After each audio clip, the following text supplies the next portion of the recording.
And now, the most reasonable talk show host from Sop Choppy to the Redneck Riviera, here is Bob Kerrigan. Good evening and welcome to Within Reason. Thank you very much for joining me tonight. The National Republican Party is a party of corporate profiteering. And that profiteering includes corruptively obtaining contracts from the United States government to get your tax money. And all of it they can get their hands on. That's the National Republican Party. So when people say, what's wrong with the Republican Party? My answer is, what's right about the Republican Party? Tell me one thing that the Republican Party truly stands for nationally that we can all be proud of. Well, they say, well, Bush has made some good appointments to the Supreme Court. Well, those appointments were appeasement appointments. They were appeasement appointments to the evangelicals. They were appeasement appointments to the corporate interest in this country. And yes, those judges have demonstrated an allegiance to the corporate mantra of profits over safety. They've done that, and not exclusively, but largely they've done that. Is that an accomplishment that you should be proud of as a Republican? I truly don't know what they've done that anybody could say is really constructive and positive in this country. It's just pitiful, really. It's 6 years of fiscal disaster and 2 years of floundering, foolishness, and incompetency. And it's pervasive throughout the government. I hope that when Barack Obama is elected President of the United States, I hope when that happens, he will review all 750 of these signing statements that George W. Bush has executed that says, in almost all of them, that he will not be bound by a law that Congress has passed because he interprets it differently, his executive authority. McCain today, by the way, just came out with a statement. I was very distressed about this for John McCain, but he came out with a statement today that he would authorize the private interference with the surveillance of private individuals in the United States if he thought it was necessary to do it, and he would do it regardless of constitutional limitations, that he would do it under what he claimed would be his executive power.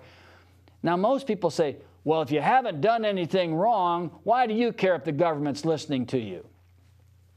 Well, that's what they said in Germany, right? Didn't bother anybody in Germany. They're taking the gypsies and all, you know. Well, then when they took the homosexuals, and so what if you weren't a homosexual? And, you know, then they took others, and then they took all the Jews.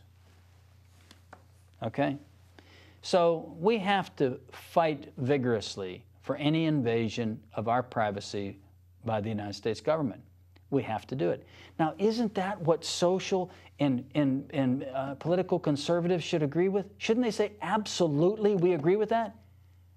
Where are the political conservatives saying this president is dead wrong in his overreach and using the Pentagon to start conducting surveillance over private citizens? This president is dead duck wrong. Where are the political conservatives screaming about that? Tonight on Sean Hannity, caller called in and was complaining about some aspect of Bush, and he said, well, we've been critical of Bush in the past.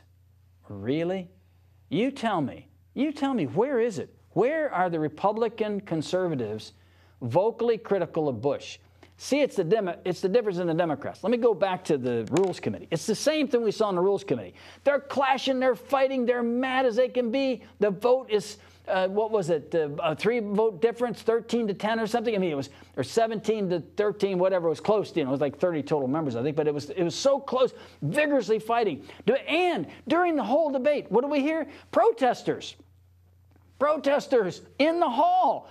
They didn't kick them all out. You know, that's the Republican solution. Shut down dissent. Stop people from talking. Don't permit it. You think for 1 second George W. Bush wouldn't shut down the New York Times if he could, and the Washington Post? Do you think if he had the power, he wouldn't stop that immediately under executive power, saying it's interfering with the foreign policy and the safety and security of the United States? In a New York second, that's why we have a Constitution. That's why people like George W. Bush have to be faced by the conservatives, not by the liberals. You know, we don't like him.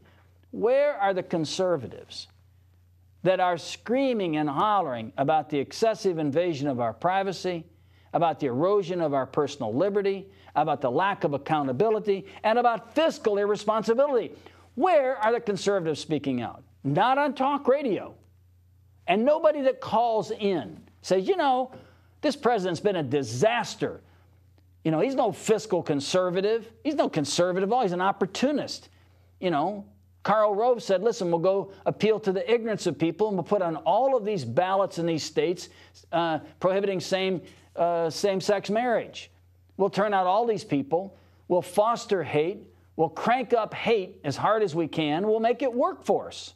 Right now, they are planning an all-out racial assault on Barack Obama. It's coming. You can hear it in Sean Hannity's voice. You can hear it from Laura Ingraham. You can hear it from all of them. This is what they're going to do. Listen to this, and I'll take our next caller. Doug, stand by. Bob Brinker, a really talented guy on finance and business, and he's on the radio on the weekend. Bob Brinker. But Bob steps over the line now and then. He was a big Bush supporter. Now he's kind of acting like he can't remember that. I remember exactly when it happened, okay? But here's what Brinker said this last weekend. He said that what John McCain needs to focus on is Barack Obama's patriotism.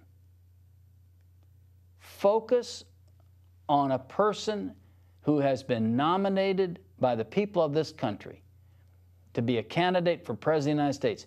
Focus on his patriotism. Bob Brinker, you should be ashamed of yourself. That is unconscionable. And you need to stay away from political discussions and stay on the interest rate.